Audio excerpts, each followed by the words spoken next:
Bismillahirrahmanirrahim. Assalamualaikum warahmatullahi wabarakatuh. Kami dari kelompok 7 konsep dasar ilmu pengetahuan alam dari kelas 3C PGMI yang beranggota saya sendiri, Rima Mena Soneta, kemudian ada rekan-rekan saya, Romi Atika Sari, Rosi Dwita Pertianti, dan Tanti Yulia Damayanti. Kami di sini akan membahas dan menjelaskan mengenai apa itu materi dan perubahannya. Di sini saya sendiri akan menjelaskan mengenai dua hal. Yang pertama adalah pengertian materi, dan yang kedua adalah sifat materi. Baik, langsung saja pengertian materi. Materi menurut Sukarmin adalah segala sesuatu yang memiliki massa dan menempati ruangan atau memiliki volume. Nah, segala sesuatu yang ada di alam sekitar kita merupakan, termasuk diri kita sendiri, itu adalah materi. Nah, jika kita perhatikan bahwa massa yang digunakan untuk mendefinisikan sebuah materi ini akan berbeda dengan berat. Massa di mana saja tempatnya akan sama, tetapi berat itu tergantung kepada gravitasi. Nah, titik tekan pada yang dikemukakan oleh Sukarmin ini bahwa massa ini digunakan untuk mendefinisikan materi akan berbeda dengan berat. Nah, massa dan berat. Beberapa orang berpandangan bahwa massa dan berat itu sama, tetapi ini berbeda. Yang pertama dilihat dari pengaruh gravitasi, ini berbeda. Kemudian dilihat dari satuan internasional pun berbeda. Maksudnya, satuan internasional massa ini adalah kilogram, sedangkan satuan internasional berat adalah newton. Nah, misalkan kita ambil contoh.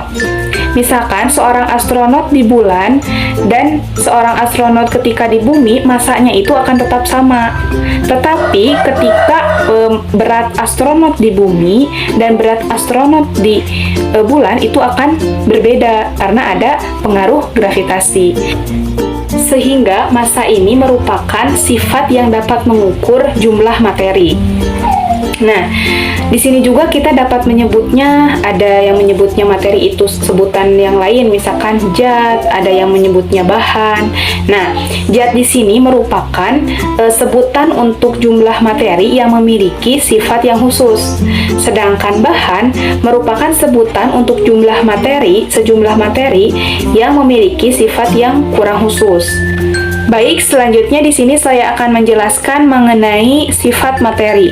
Telah disinggung sebelumnya bahwa segala benda yang ada di alam sekitar atau alam semesta ini termasuk diri kita merupakan materi. Nah, dengan beragamnya dan bermacam-macamnya materi, kita dapat mengenal dan membedakan mana materi yang tidak berbahaya dan materi yang berbahaya dengan melihat dan mengamati melalui sifat-sifat materi tersebut atau sifat-sifat yang menempel atau melekat pada materi tersebut. Nah, di sini sifat materi itu diantaranya yang pertama fisis atau sifat fisika, kemudian yang kedua ada sifat kimia. Baik, yang pertama adalah sifat fisika. Apa itu sifat fisika? Sifat fisika itu merupakan ciri suatu materi yang dapat diamati tanpa merubah zat-zat yang menyusun materi tersebut. Nah, contoh dari sifat fisika ini adalah bentuk, warna, ukuran, kemudian kepadatan, kemudian titik didih, titik lebur, dan sebagainya. Nah, kita ambil contoh, misalkan yang pertama kita mendeskripsikan atau menggambarkan paku dari segi wujud atau bentuknya. Misalkan bentuk paku itu adalah silinder, yaitu bulat panjang dengan berujung lancip. Kemudian terbuat dari bahan yang padat yang berwarna kelabu pudar. Nah, dengan menggambarkan seperti itu, menggambarkan baik itu dari segi bentuknya, kemudian dari segi warnanya, dan segi keadaan paku tersebut, secara tidak langsung kita telah mengetahui sifat-sifat fisis pada materi tersebut. Contoh yang lain, misalkan kita menggambarkan sebuah minuman dalam gelas. Nah, di sana kita menggambarkan atau mendeskripsikan minuman tersebut berdasarkan baunya, volumenya, suhunya. Secara tidak langsung kita telah mengetahui sifat materi pada minuman tersebut. Atau contoh yang lain, misalkan kita menggambarkan besi yang dapat ditarik oleh magnet. Nah, itu artinya bahwa daya tarik besi terhadap magnet ini merupakan sifat materi besi. Jadi dengan kita membedakan, jadi dengan beragamnya materi yang ada di alam sekitar atau alam semesta ini, kita dapat mengenal dan mengenal materi tersebut berdasarkan sifat-sifat yang melekat pada materi tersebut. Baik, teman-teman, di sini teman-teman bisa melihat pada tabel perbedaan sifat fisik pada materi berdasarkan wujudnya menurut Albert 2015. Nah, di situ terdapat 5 sifat. Yang pertama ada sifat bentuk, kemudian kedua ada volume, fluiditas, kerapatan, dan kompresibilitas terhadap benda yang berbentuk padat,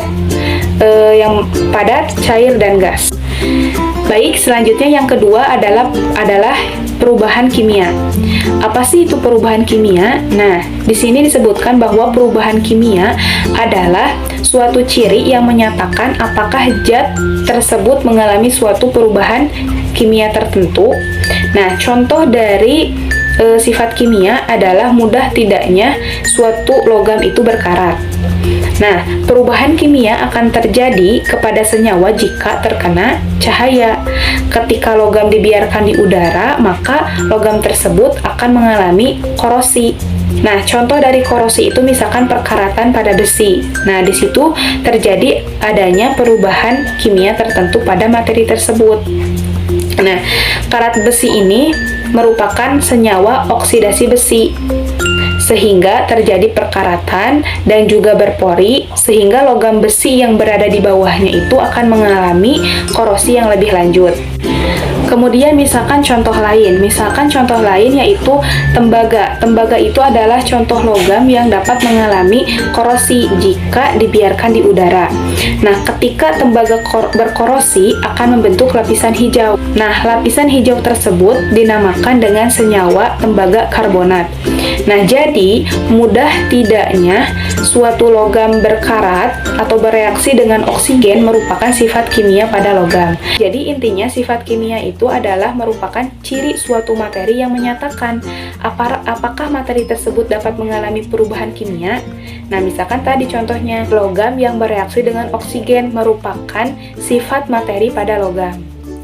Mungkin itu yang dapat saya sampaikan. Kemudian materi akan dilanjutkan oleh saudari Romi Atikasari. Kepadanya dipersilahkan. Baik, terima kasih sebelumnya kepada Rima yang telah membuka materi pada kali ini dan memberikan saya kesempatan untuk melanjutkan materi yang selanjutnya, yakni mengenai penggolongan materi. Penggolongan materi itu dibagi menjadi 3 bagian, yaitu berdasarkan arus listrik, berdasarkan wujudnya, dan berdasarkan komposisinya. Nah, saya di sini Romi Atikasari akan menjelaskan materi berdasarkan arus listrik dan wujudnya. Untuk komposisi akan dilanjutkan oleh rekan saya nanti. Baik, teman-teman, sebelumnya pasti kita pernah mempelajari tentang materi ini ya. Dan mungkin saya di sini akan membantu mengingatkan kembali apa itu materi berdasarkan arus listrik.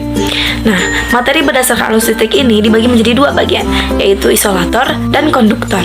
Nah, pasti teman-teman semua sudah tidak asing bukan dengan nama isolator dan konduktor. Nah, isolator itu apa? Isolator itu adalah zat yang sulit untuk menghantarkan arus listrik atau sering disebut sebagai penghambat arus listrik. Isolator itu dapat digunakan sebagai pemisah konduktor tanpa harus mengeluarkan arus listrik dan dapat digunakan sebagai penopang beban. Syarat dari isolator itu adalah ia memiliki resitivitas yang tinggi dan konduktivitas yang rendah gitu. Jadi dapat dikatakan isolator yang baik apabila memiliki resitivitas yang semakin besar dan semakin tinggi gitu ya, teman-teman. Contoh dari benda isolator itu apa? Contohnya pasti ada, teman-teman juga pasti udah pernah tahu dan udah pernah mendengar, salah satunya ada kayu, ada plastik, dan lain sebagainya ya. Yang selanjutnya itu ada konduktor yang kedua. Konduktor itu apa? Konduktor itu kebalikan dari isolator. Jadi kalau isolator itu sebagai penghambat, kalau konduktor itu sebagai penghantar arus listrik yang dapat dikatakan sangat baik. Jadi konduktor itu ia memiliki zat yang dapat menghantarkan arus listrik, baik itu zat padat, zat cair, ataupun zat gas. Nah, kita bisa gambarkan dulu dengan bendanya supaya kita dapat memahami lebih rinci gitu ya. Contohnya itu benda konduktor itu ada besi, ada seng, ada aluminium, kemudian ada tembaga, ada perak, ada dan lain sebagainya, masih banyak lagi.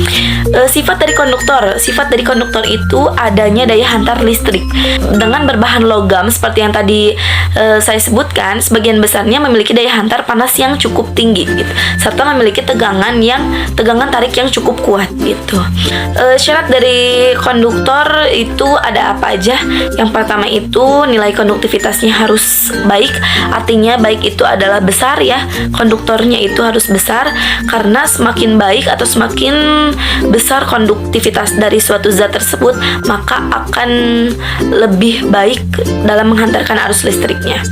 Yang kedua, memiliki nilai koefisien muai yang kecil. Jadi zat yang memiliki nilai koefisien muai yang kecil dapat menghantarkan arus listrik dengan baik, sekalipun suhu yang didapatkan itu sangat tinggi. Yang selanjutnya, yang ketiga itu ada memiliki nilai modulus elastis besar. Maksud dari modulus elastis besar adalah hasil dari perbandingan antara tegangan dan regangan, yang mana nilainya menunjukkan ketahanan zat konduktor tersebut dalam mengalami deformasi elastis. Nah, deformasi elastis itu apa?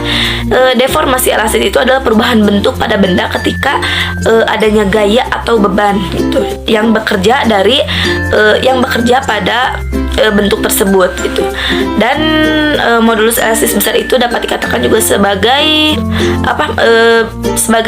perbandingan dari kerusakan ketika dialiri tegangan listrik ataupun panas yang tinggi gitu, teman-teman. Yang selanjutnya saya akan menjelaskan materi berdasarkan wujudnya. Materi berdasarkan wujudnya ini dibagi menjadi 3, yaitu zat padat, zat cair, dan zat gas, atau bisa disebut solid, zat padat, liquid, zat cair, dan gas gitu, teman-teman. Zat padat apa sih zat padat itu? Zat padat itu adalah zat yang tentunya berwujud padat, bentuknya itu padat gitu. Di dalamnya itu ia memiliki daya tarik antar partikelnya itu sangat kuat dan memiliki jarak yang begitu dekat, sehingga menyebabkan volumenya itu menjadi tetap dan wujudnya itu tidak berubah ketika dibalikan ataupun dimiringkan gitu ya. Contohnya seperti apa? Contohnya bisa seperti buku gitu ya. Nah, buku itu kalau misalkan dia posisinya seperti ini, dia tetap volumenya segitu gitu, tidak akan berubah gitu. Dapat kita lihat dalam gambar juga bahwasannya ada bentuk-bentuk partikelnya yang bentuknya itu sangat teratur dan jaraknya itu sangat berdekatan gitu. Jadi sehingga mereka itu dapat melakukan usaha dan berputar pada posisinya saja gitu. Contoh lain zat padat itu adalah besi. Yang kedua yaitu zat cair. Zat cair itu mempunyai sifat atau wujud yang berganti-ganti dan volumenya tetap mengikuti wadah yang digunakan gitu.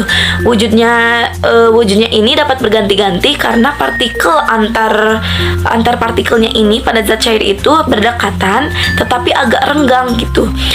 Dan susunannya itu tidak teratur. Gaya tarik menariknya antar partikelnya juga kurang kuat.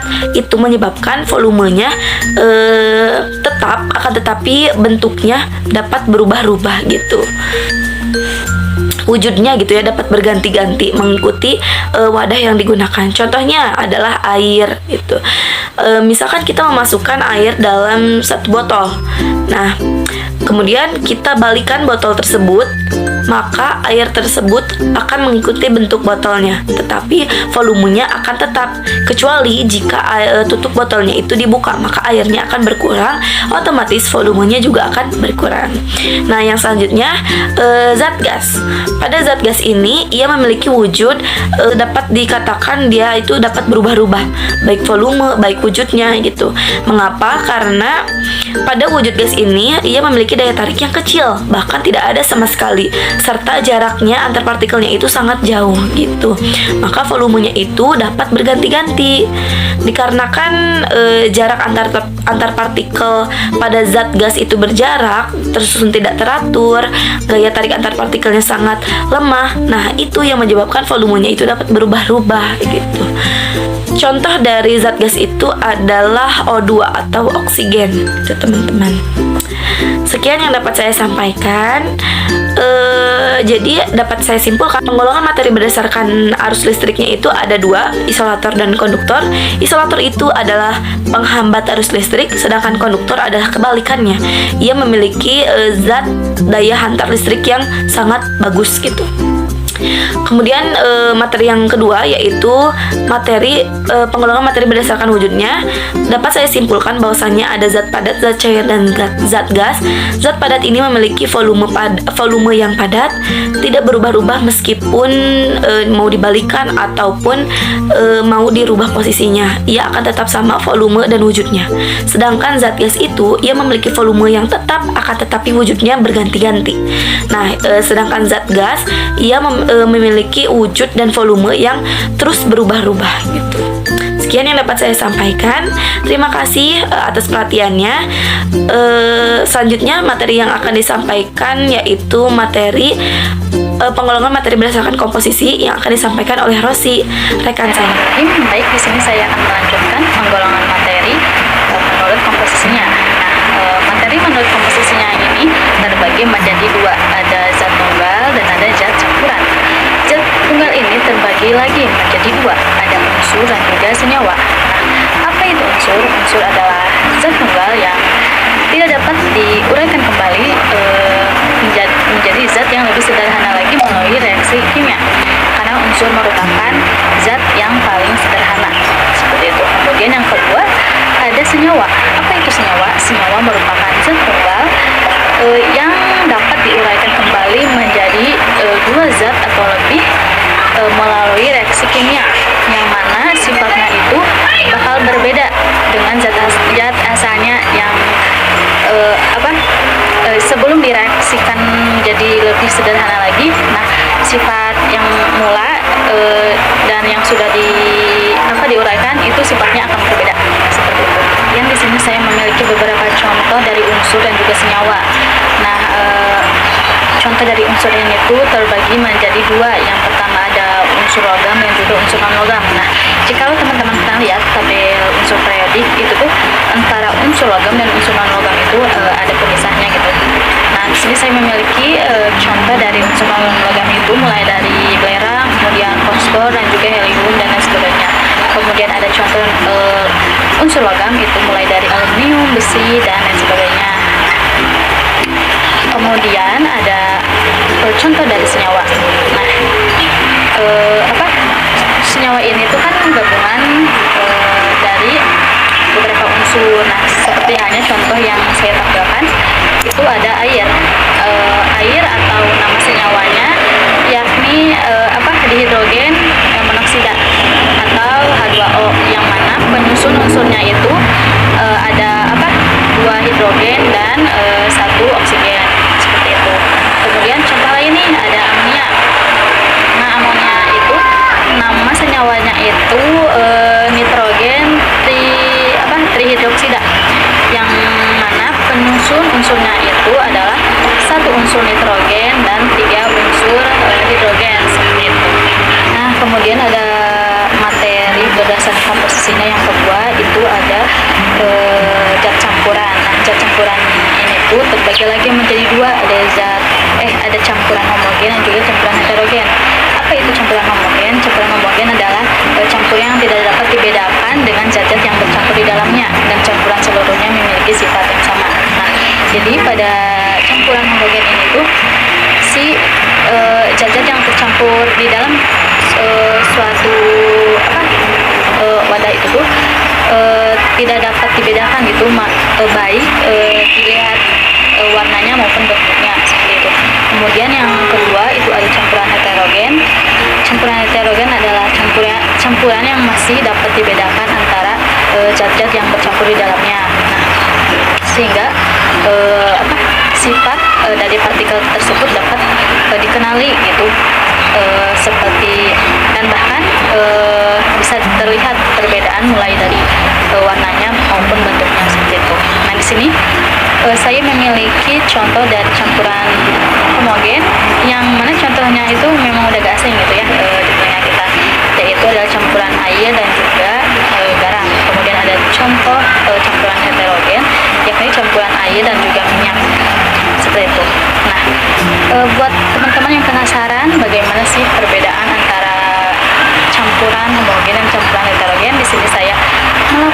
eksperimen kecil-kecilan. Semoga teman-teman bisa terbantu dalam memahami materi ini. Selamat menyaksikan. Di sini ada beberapa alat dan bahan. Yang pertama ada air, kemudian ada garam, minyak, gelas, dan juga 1 basah. Pada percobaan pertama, kita masukkan terlebih dahulu air secukupnya, kemudian ditambahkan garam secukupnya.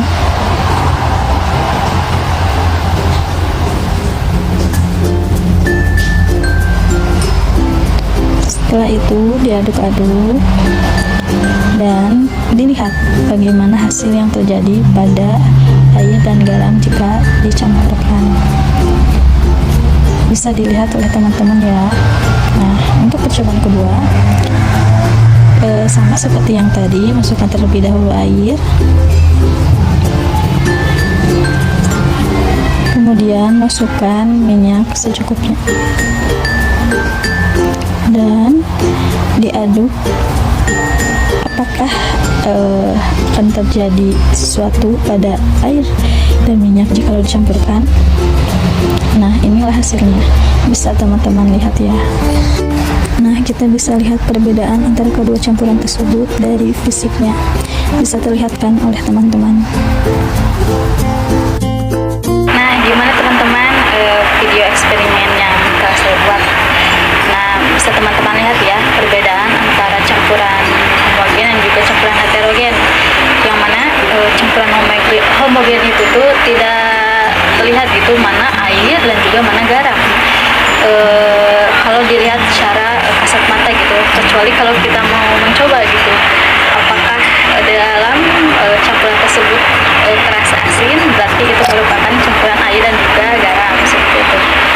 Kemudian campuran heterogen, tadi kan air dicampurkan dengan minyak. Setelah kita aduk, nah sudah terlihat gitu bahwasannya itu tuh adalah campuran air dan juga minyak, dikarenakan air dan minyak tidak akan bisa tercampur seperti itu, dan wujudnya itu masih dapat terlihat gitu, minyak ya gitu wujudnya, air kayak gitu wujudnya seperti itu. Beda halnya dengan campuran homogen yang kita bisa bedakan dengan cara mencicipinya. Kalau itu air dengan garam, kalau dengan zat yang lain itu berbahaya ya untuk kita, karena zat itu memiliki efek yang berbeda-beda seperti itu. Mungkin itu saja yang dapat saya sampaikan. Mohon maaf bila ada kesalahan. Selanjutnya akan dilanjutkan oleh rekan saya. Terima kasih. Nah, baik, selanjutnya materi yang terakhir yang saya sampaikan yaitu perubahan materi. Nah, perubahan materi di sini yang melibatkan 2 perubahan, yaitu perubahan fisika dan perubahan kimia. Nah, perubahan fisika merupakan perubahan materi yang tidak disertai terjadinya zat baru. Nah, dan juga tidak berubah zat yang asalnya. Nah, hanya terjadi perubahan wujud, perubahan bentuk, dan juga perubahan ukuran. Nah, kemudian perubahan kimia. Perubahan kimia merupakan perubahan yang menyebabkan terjadinya satu atau lebih zat yang jenisnya baru. Perubahan kimia disebut juga dengan reaksi kimia. Nah, perubahan fisika dibagi menjadi 3 macam. Yang pertama ada perubahan bentuk, yang kedua ada perubahan wujud, dan yang ketiga ada pelarut atau pengeringan. Nah, perubahan bentuk contohnya seperti beras diubah menjadi tepung beras. Perubahan wujud yaitu wujud zat akan kembali kepada asalnya, seperti air membeku menjadi es, kemudian es mencair akan kembali lagi menjadi air. Lalu pelarut atau pengeringan, contohnya seperti nasi diubah menjadi bubur. Selanjutnya, perubahan kimia dapat terjadi ke beberapa proses. Yang pertama ada proses pembakaran. Nah, proses pembakaran yaitu terjadinya reaksi zat yang terbakar dengan oksigen dan adanya api.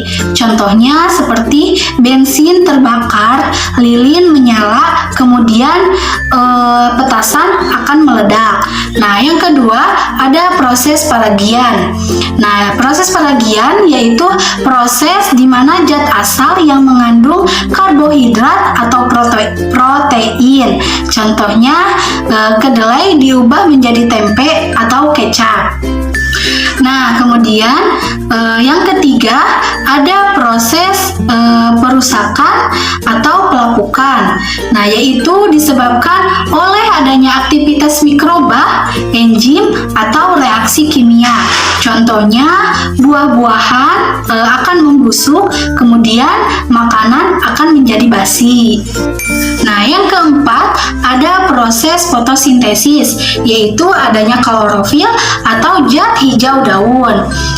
Dengan bantuan sinar matahari akan mengubah menjadi karbon dioksida dan air menjadi glukosa dan gas oksigen. Nah, yang kelima ada proses pencernaan makanan, yaitu salah satu tubuh manusia berubah menjadi karbon dioksida dan akan terjadi glukosa enzim.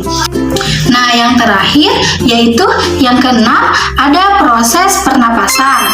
Nah, proses pernapasan yaitu salah satu fungsi dalam tubuh kita untuk proses pembakaran dengan menggunakan oksigen, glukosa dan hasil pencernaannya untuk menghasilkan karbon dioksida, air dan energi.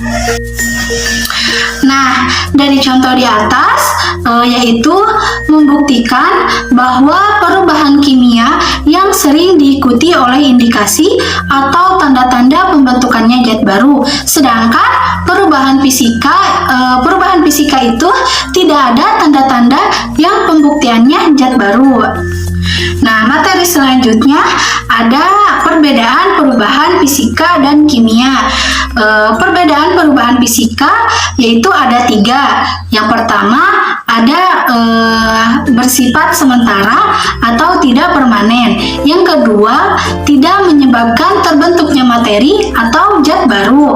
Nah, yang terakhir yang ketiga hanya melibatkan perubahan pada sifat fisika atau materinya.